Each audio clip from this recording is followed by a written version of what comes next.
Good evening, everyone, and welcome to the Brian Crombie Radio Hour. Jaime Watt, the executive chairman of Navigator, wrote a really provocative column in the paper last week about the U.S. election and Donald Trump. So I thought, given it's a week away, it would be great to have him on. Jaime, welcome to the show. Well, thanks, Brian, and thanks. I'm glad you found it provocative. I try to not write what everybody else is writing, so that's very nice of you to say. So it's 1 week away. 1 week away. What do you think? What's going to happen? Who the hell knows? I think that anybody who thinks they've got this figured out, I certainly don't. I can argue either way. I don't like Mr. Trump. I don't like what he's done to democracy one little bit. And so I think that colors my thinking sometimes. But on the other hand, I assume that both of the campaigns know what they're doing, Brian, from the beginning.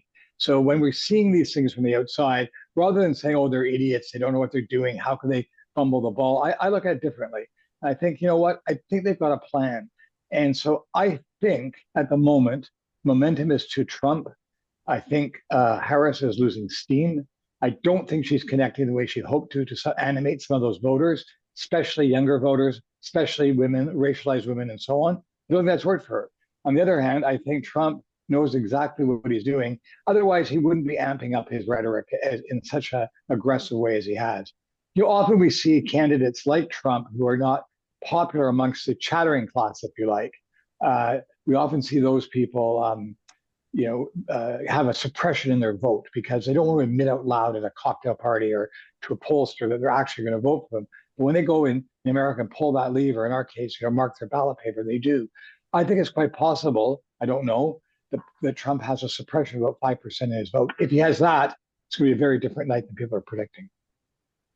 So it's interesting that you think that Trump's got the momentum. Friday night, there were dueling rallies. You had Beyonce and Harris in Houston, Texas, and Trump 3 hours late in Michigan.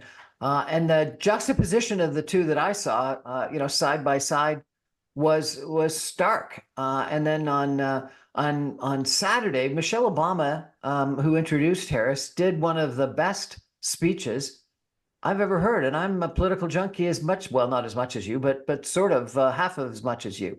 It was an incredible speech.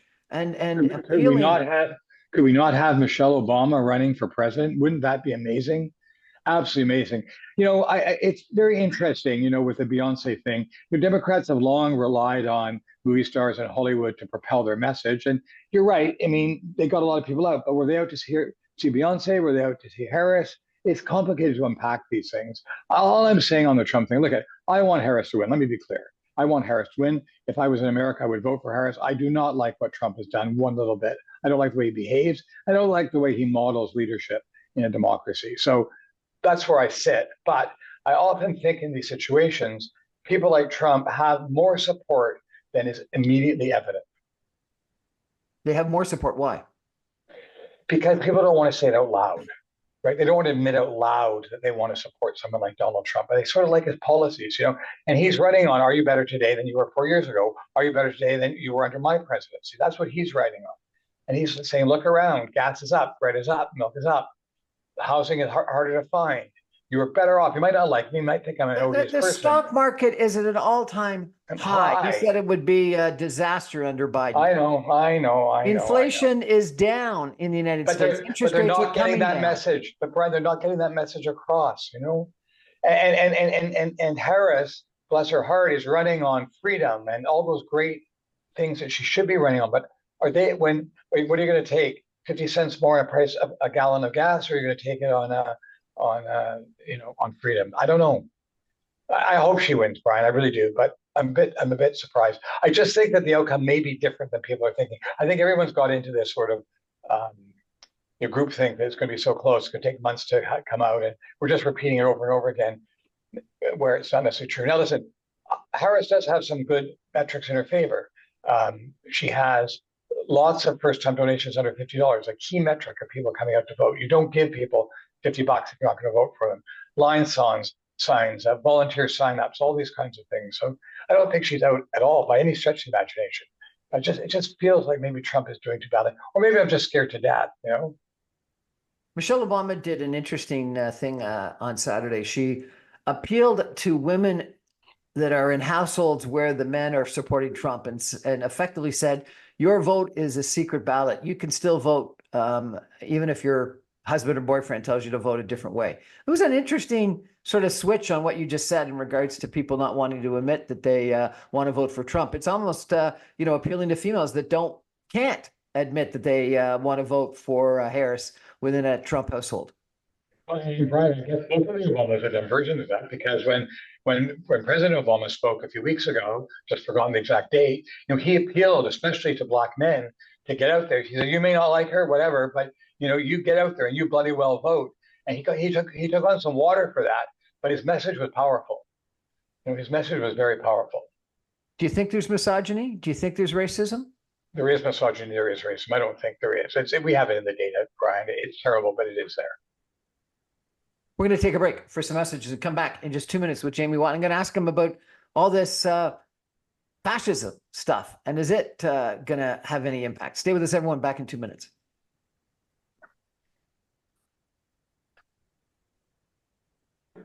Welcome back, everyone, to the Brian Crombie Radio Wire. We got Jaime Watt, who's a long-term political. I can't really call you an activist. You're sort of what, an organizer, a strategist. That's the better word. And often for people on the right. Is that not correct? That's correct. So would you call yourself a small c conservative or a fiscal conservative, or how would you describe yourself? I would describe myself as an old-fashioned Canadian progressive conservative, a red Tory, sometimes maybe even be a blue liberal, depends on the circumstances. I believe in fiscal conservatism. I believe in paying our way in the world. I believe in multinationalism. I believe in those kinds of things internationally. I believe in taking care of each other at home. I don't believe in spending beyond our means. I believe in that responsible, moderate Canadian way. Robert Stanfield, Bill Davis, Brian Mulroney, the great leaders, which we don't have at the moment. But that's where I sit in terms of my own political views. I've been shocked at a lot of the comments that have come out about Donald Trump of late. And I think these comments have been out there for a while. In fact, J.D. Vance called him, prior to his appointment as the vice presidential nominee, America's Hitler. But to have, I think it's 20 senior members of Donald Trump's former office, the Joint Chiefs of Staff, political consultants, etc., call him a fascist. That's got nothing akin to what you described as small c conservatism, old-fashioned conservatism. Where does this come from, and how do you feel about it? Well, first of all, it's frightening, Brian. It's absolutely frightening. People are drawing all kinds of parallels to a previous very dark time in history. And I think that Trump knows exactly what he's doing. He's speaking to people who are marginalized. He's speaking to people for the first time since the Second World War, are not doing as well as their parents, and they're terrified their kids won't do as well as they're doing. They feel that the system is rigged against them, that they can't get ahead. They don't even have a start of a chance. And he knows how to speak to them, and they are unfortunately buying this autocratic message. And whether he's actually a fascist or whatever, you can look up all the different definitions.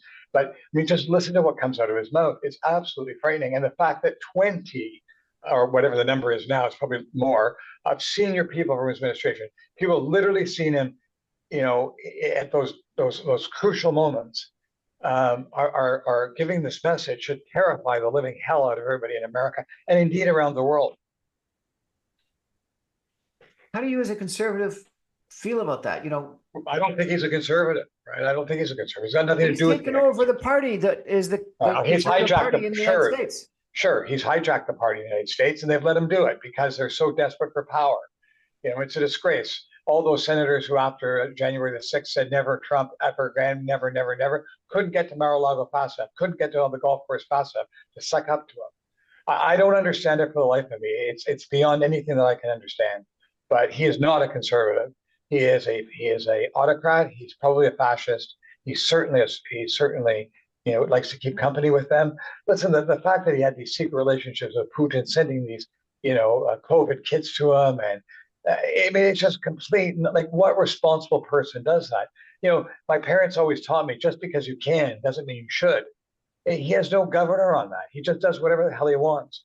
And I'm sorry. I think he's bringing about the end of American exceptionalism. Sorry, say that again. You think he's bringing about the end of American exceptionalism? I do, because if he gets elected, I think he is, because they no longer will be models to the world if they can put up with this nonsense. This great experiment in democracy, the greatest experiment in democracy in our history, is going out the window if they endorse Trump, in my view. Do you think Americans care about that? I don't think they care enough. I think that's a problem. They care more about putting bread on the table and gas in their car. And I understand that. Life is really, really tough for people now. I get that. But this is not the solution. J.D. Vance, the nominee for vice president, was on news Sunday morning, and he was saying that all these guys, all these military people, and Liz Cheney, et cetera, that were, disgruntled former employees, effectively, and fired and dismissed, were coming after Trump because of a strength through peace, or peace through strength, kind of an attitude. And he said they're all militarists. They all want to get us involved in wars around the world, and U.S. become the policeman for the world. And it was almost a complete dismissal of the negativity surrounding the criticism of Trump, suggesting that the way forward for the United States is not to get involved internationally. How do you think a Trump presidency impacts world peace? Well, two things. I think J.D. Vance is paid by his nomination to say those things. And that might be true if there was one or two. But when you get to 20 and climbing, I don't think that's true anymore. And I think someone should at least take a pause and ask, why do so many people endorse that point of view? So I discount Vance. Vance has done exactly what he was hired to do. He's got out there. He's been a brilliant attack dog, said ridiculous things, including but not limited to, if I have to make things up, Brian, he said, get people's attention, I'll do that. He said that. If I have to make things up to get the media's attention, I'll do it. What responsible person says that? I'll tell you, nobody. And so that's the first thing. Second thing, I think that Trump has a very interesting theory on why he's good for world peace. And that it was in the Times yesterday. I read an article about this, where his idea is he's so crazy, and they all think he's so crazy, that they're going to be terrified of him and they're going to, behave. Well, I don't think that. The fact that he's got his finger on a nuclear trigger, that North Korea has their finger on one, that Russia has their finger on one, it ought to scare the living hell out of everybody. What do you think the response to that is? The Democratic response? They don't seem to have had one. Well, that's the problem, right? They're focusing on these other messages. And as I said earlier, I assume they know what they're doing and there's a reason for it. But you would think that they would be running, a 2 minutes to Armageddon kind of ad, middle of the night, the bell rings and he pushes the button kind of thing to really bring that home. I don't follow the advertising that closely this time because of the way it's being presented. It's in such a diffuse way, it's more difficult to do. But I would be running those kinds of ads. I think it's time for a fear campaign by the Democrats against this guy. That's what I would do. He's talked about we could have had a negotiated end to the Civil War. What do you think he's going to do to bring the war in Ukraine to a close? He thinks he can do that on the very first day. Well, I mean, it's not even worth talking about, Brian. It's ridiculous. He's not going to do it on the first day. And he's not going to do it on the second day. He's not going to do it on the 365th day. It's going to take a lot more than Donald Trump. He's like a 4-year-old. What is he going to do? Hold his breath until he turns blue or something? I don't think so. I don't think it's going to make any difference at all. What do you think the risk is to Canada? The big risk to Canada, Brian, starting with tariffs, and we go from there. I tell you, the first country he visits after he becomes president will not be Canada, notwithstanding we're still their most important trading partner. And I think that we run the risk of being left behind. And in fact, I think we've got a problem with our current government, because now we're going to have the Russians mad at us, the Indians mad at us, the Americans mad at us, and the Chinese mad at us. How does that work out for Canada, little pipsqueak Canada, when 4 of the major economies in the world are all cross with us? So I think we've got ourselves in the soup on this, and we better hurry up making other relationships with the South and with Europe and rebuilding those relationships. We cannot count on America anymore if he becomes elected. That said, I'm not sure how much we can count on America if Vice President Harris becomes elected, because she, of course, will be playing to a domestic agenda, which is not always in concert with what we want from them. She spent 5 years in Montreal going to Westmount High. Yeah. You don't think that's a benefit? She hasn't Well, I talked think about it's it much, if all. yeah, I know. I think it's a benefit. I'm sure she's got fond memories, like we like lots of us have. But no, I don't think at the end of the day when they're not going to come in and say, "Madam President, what do you think?" She goes, "Well, I don't think so. I went to Westmount High. I want to be nice to them." I don't think that's going to work. I think that's sort of an interesting, humorous side note, but irrelevant. This whole thing about fascism has been interesting because a lot of Americans, particularly the Christian right, think that he's going to be a lot stronger in support of Israel and the Middle East, and yet there's a taint of anti-Semitism that runs through a lot of his speaking, what he's done, and the Republican Party today. Is there not? Agree with that. And I think, but more important than that, it's unreliable. What comes out of his mouth one day, something else will come out of his mouth the next day. So I don't really think any of it's reliable. I think it all comes into the crucible of the Situation Room or the Oval Office when he's behind that resolute desk and has to make those decisions. And normally those times they temper people, they temper leaders, and leaders do the responsible thing. I'm not so sure that he will. I think that on the Israel thing, he just thinks he can phone up the prime minister and badger him into settling this issue, but I'm not sure he can. I think his reach is bigger than his grasp, frankly. So are you worried? Yeah, I'm terrified. You're terrified. Yeah, I'm terrified. You're I'm a crisis management. You're a crisis management expert. I never get terrified. That's my stock and trade, right? I never get worked up, but I am worked up on this because I think that if he wins, obviously he is a narcissistic psychopath. There's no question about that diagnosis. Anybody can just Google the diagnostic statistical manual definition of that. Score him. You'll find that's what he is. And I think winning against all these odds, 34 convictions, and everyone telling him he can't win, I think this is going to empower him to do some absolutely crazy things. I do. I'm worried about it. So what do we do? Pray? Vote for Kamala Harris? I don't know. There's not much options. I'm off on a business trip for 5 days through the United States, going through Florida, Texas, and Kansas, all Republican states that Trump is going to win. I've been setting up my meetings this past week, and almost everyone, not everyone, but almost everyone is a fervent Trump supporter. And these are smart business people, nice people that I go for dinner with, have good times with. And I'm shocked that given what you've said, that you're terrified, the description of this individual, of his narcissism, etc. Jaime, you're an expert in politics and in government and in crisis. How can he be at 50%? How can he look like he's going to win? Because people are voting in their own interests, and he's offering people that something that they're not getting right now. Yes, the stock market's at all-time high, but that doesn't benefit Jack and Jill front porch on a daily basis. Yes, other metrics are doing very well. That doesn't benefit them. The truth of the matter is we're dealing with shrinkflation. We've dealt with prices going up. Maybe they're not going up anymore, but they're not coming down. People are doing with less. This Christmas time, moms and dads are going to sit down with their kids and they're going to say, we're not able to do as much for you this year as we did last year. And he's offering the hope of more. It's a classic Reagan line. Are you better off today than you were 4 years ago? And on a daily basis, never mind the macroeconomics, never mind the smart people sitting around the Department of Finance or the Department of the Treasury, they can have as many charts as they want.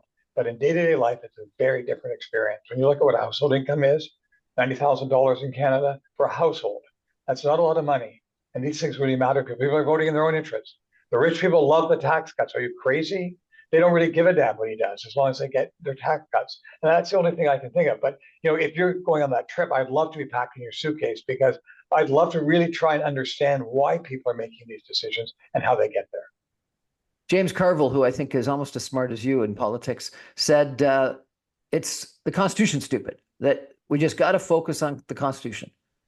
But everything you talked about is the economy. Well, that's what Vice President Harris is doing, right? She is focusing on that freedom and those kinds of things. And again, one thing we didn't talk about, Brian, perhaps I should have mentioned off the top, is the impact of Roe versus Wade. Every election since that decision, the Democrats have overperformed expectations because people are horrified by that decision. Interestingly, at first, people thought it would animate women, but it's animating women and men. So that's her secret weapon, and that's what she's running on. And listen, Carville is one wickedly smart dude, and he understands American politics 857,000 times better than I do. So I listened to that. So he's running on that. She's running on that rather, and Trump is running on a more selfish, inward-looking thing. Which I think she's appealing to America's greater angels, and Trump is appealing to their lesser angels. Michelle Obama, finished her speech last night by saying, "You got to ask yourself, gentlemen, what side of history you're going to be on." Okay. Do you believe that it's that profound? I do. And I believe that that's the message that Cargill is driving, right? And so obviously they think that message is going to work, or they wouldn't put Michelle Obama up there to deliver that message if they didn't think that message was going to work. They're not going to waste, an appearance by her and her power with something they don't think is going to deliver votes. So the fact that they chose to say the words and the themes that she did yesterday, I think is very instructive. I wrote in my column, you can tell by where they're going, where they think they've got to play defense or offense, but also at the same time, you can tell by what they choose to say, you can decide what messages they think are resonating. We're going to take a break for some messages and come back in just 2 minutes with Jaime Watt about the U.S. election and what the heck is going to happen. Welcome back, everyone, to the Brian Crombie Radio Hour. I got Jaime Watt. He's the executive chairman, senior consultant, smart guy at Navigator, a crisis management firm. He's a political strategist and has been for a long time. He describes himself, I was surprised, he said that he's not just a red Tory, but he described himself also as a blue liberal, though he then went through all the prime ministers that he respects. They were all conservative, Brian Mulroney, Stanfield, Diefenbaker, etc. Jaime, if you were Canada, if you were the Prime Minister of Canada or the leader of the Conservative Party of Canada today, would you make a comment? On the American election? Yes. No, I keep my mouth shut. I would stay the hell out of it. I think the worst thing we could do is get involved in all that mix-up. But I would be making plans, and I would be looking to other allies, and I would be scenario planning what happens if we cannot rely on America that we've relied on her in the past. And we have a big card to play, and that's the Arctic and our Arctic sovereignty. And there's going to be a big fight up there the Americans are going to be very interested in. So it's not like we're without cards. We just don't have 4 aces, right? So I would keep my mouth out of it. The second thing I would do is I would look to building those other relationships, the deep South, South America, and so on, as well as in Europe. I would look to tune those things up to say, what does going without it, America's help look like, and how can we do that? And I'd be doing that scenario planning, but I'd be doing it quietly behind the scenes. I wouldn't be standing in my place in the House of Commons and blabbing about it. There's been a fair amount of pressure on Canada to increase defense spending to 2% of GDP, which is our NATO commitment. But both Prime Minister Trudeau and Pierre Poilievre have not committed to do so, or at least do so in any kind of foreseeable future. Do you think we need to go there right away if Trump gets elected? Listen, a deal is a deal. That's our obligation. And I don't like the fact that we're hitchhiking, on the tails of other countries who are paying their share and we're not paying ours. That's not a Canadian value. We don't, sneak out to the bathroom when the check comes in the restaurant. We pay our fair share, and we should be paying our fair share of our NATO commitment. We should be doing it right away. You mentioned the issue of the 20% tariffs. Do you think that our free trade agreement will accept us from those 20% tariffs that Trump is talking about putting in place? No. No. Okay, that's a simple, terrible answer. One of the issues that people have talked about is that Canada is at risk of a huge immigration crisis if Trump moves forward on this mass deportation of 20 million illegal aliens in the United States. And they're not going to want to go back to where they came from. And the easiest and quickest and closest place for them to go is Canada. Do we have a risk? We have a massive risk because we're utterly unprepared to deal with that. And I don't even know. I don't even begin to know how we would deal with it. But we're certainly not prepared, and we're at massive risk. And I accept your premise in its entirety. What do you think Justin Trudeau, the Prime Minister of Canada, should do in this situation? Caucus was calling for his. Some of caucus was calling for his resignation. Some people are saying that a Harris victory will be positive for him because Canada won't want to look like we're going backwards to Donald Trump. And other people say a Donald Trump victory will be good for him because people will take a look and don't want to have a junior Trump in Canada. What do you think the implications, if any, are for Justin Trudeau? I think tomato. I don't think there really is one. One way or another, I think you can game it. I think that the bigger problem is that, unfortunately, and not a partisan comment, this is a data-driven comment, that the prime minister's done, right? He just, the poll aggregator 338.com, I think, has a 99% chance of a conservative majority government or something like that. It's over, and it's very hard. I mean, Mr. Trudeau worked very hard to renew the modern Liberal Party. He was in third place. He worked like hell, and he had a two-election strategy, go from 3-2 and then 2-1. He leapt over 2 in one election, beat Mr. Harper, got a government, and that should be his epitaph. But instead, it's going to be that he also destroyed it, and I think that's very sad. But there is no possible way for him out of the corner he's painted himself into. No possible way. No, and that's not partisan comment. That's math. So if you were advising the Prime Minister of Canada, what would you say? I would say, sir, your service to the country and to the party has been consequential, but it's time to go. I wrote in a previous column, who is Canada's Nancy Pelosi, right? Who is going to go in and shut the door and say, this is lousy, it's not the way you wanted to end, it's not the way anybody wanted it to end. And I understand that. I understand there's a lot of heartbreak and disappointment, but you have to go. It's time. It's just simply time. Pierre Poilievre is running a campaign that some people are saying is just slogan related, axe the tax, etc. And some would argue that Trump is pretty non-committal in his policies. He's giving slogans and broad comments about what he would do. But yesterday or on the weekend, he said to Joe Rogan that he would get rid of income tax and replace it with tariffs. Is that a good strategy and not go into detail? Well, I wouldn't argue there's a bit of a difference. I think Mr. Poilievre has put out, I think there's a difference between what he's put out in terms of policy and how he's communicating it. I would disagree that he has gone into detail with his policies, but he's also a very, very, very skilled. In fact, I would say the most skilled Canadian commentator at the moment, political commentator. And he knows how to take those policies and reduce them. It's like making, like a stock, you have to boil it and simmer it and simmer it and simmer it until it gets nice and clear and thick. And once it gets to that place, I think he knows then how to take it out to the people. So I think he's got a lot more policy chops than people give him credit for. And listen, it's working. You don't get the numbers he's got. I mean, they're absolutely astonishing numbers. So if you were advising the two campaigns in the United States right now, what would your advice be? Well, I don't have access to the data, so I assume they know what they're doing. And if they know what they're doing, what I would say is they should have courage to not turn and to just continue to blast as hard as they can in the last week. I think, remember that famous line from Lady Thatcher, this lady's not for turning. And I think they have to be that, because what's going to happen in the last week, all the nervous Nellies are going to come in, all the Debbie Downers are going to come in, and they're going to come in and they're going to say, well, this is we're going to do this and this and this. And I think any last minute changes will be more deleterious than effective. So I would just say, you pick your course, you pick your lane, whatever analogy you want to use. I would say stay in it and just paddle as fast as you possibly can, and it'll be what it'll be, a week Tuesday. One of the differences that I've seen in this election campaign than in past election campaigns, and particularly versus Canadian campaigns, is the role of big business. And you've seen Elon Musk, up on stage, huge amount of donations, giving away $1 million a day to people that register. What do you think of that? Well, it just shows you that we're not the 51st state, doesn't it, Brian? We just have a different culture on that kind of thing. I mean, part of it I like and part of it I don't like. I like the fact that all of civil society gets involved in public life. I think that's very good. It's healthy. It shouldn't just be left for a few politicians. And I think businesses have great interest in the outcome of these elections, and I think they should participate. Whether I think the $1 million a day lotto that Elon Musk is thinking up, I don't really know what my view on that is, but it's probably not very good.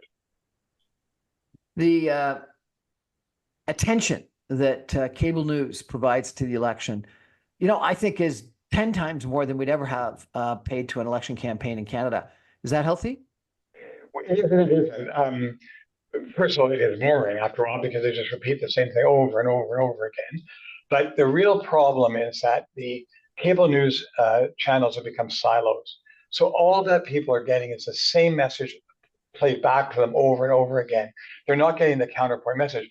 Brian, when you and I we both remember Counterpoint, Crossfire, where from the left, from the right, and they battled it out, and then you got your information, you could decide for your own. Or when we watched the news as a family, We all took in the information. Perhaps the parents were more conservative, the kids more liberal, to use a stereotype. But we don't have that now. What we have is people only getting half the story, and that's the problem with cable news. I don't think the overwrought coverage is a problem. I think the problem is you're just getting one side of the story. And I have actually in a presentation I gave a screen capture of MSNBC, Fox, and CNN, and taken the same minute, and you wouldn't know that we were on the same planet, right? They're just talking about wildly different things. And I think that's problematic when that's the only thing that gets bashed into your head every day. The LA Times, the Washington Post, both owned by fairly wealthy billionaires, has announced that they're not going to, even though the editorial board wanted to put out endorsements, they're not going to put out endorsements. What do you think of that? I think it's an application of the responsibility. Owning a newspaper is not owning an asset. You're the proprietor of public trust. Yes, it's a business, of course. You have to take business principles into consideration. But at the end of the day, when you're given that, you have an obligation to do that. I think sitting out it is chicken. And I think the reason the Washington Post gave is absolute bullshit, that they want people to decide on their own. Come on. One of the reasons that one of the data inputs that people should have is, what does the Washington Post think? Not that they're going to be, beholden to it, but they should have that as a data point. And by the way, they don't work. They don't work. So it doesn't even matter. At the end of the day, people make up their own decisions. If you can go back and find the last, endorsement that actually made any difference, I'll take you out for lunch. So if endorsements don't work, if having Hollywood stars and performance stars on stage don't work, why do people keep doing it? Well, I think that people are just, I don't know why, Brian. I think maybe lazy, or they just keep out the same old, same old. Change is hard. People want something new and different until it involves different and new. And I think it's hard to get people out of their stasis on these things, but people are doing that. Look at the appearances of the presidential candidates this week, going to very unconventional media outlets and doing very unconventional interviews. So I think it is changing. I think it is. But I really think this idea that all of a sudden, these newspapers who want this to opine every day, that they opine every single day on topics of major public importance, and now they're going to chicken out on this. I think it's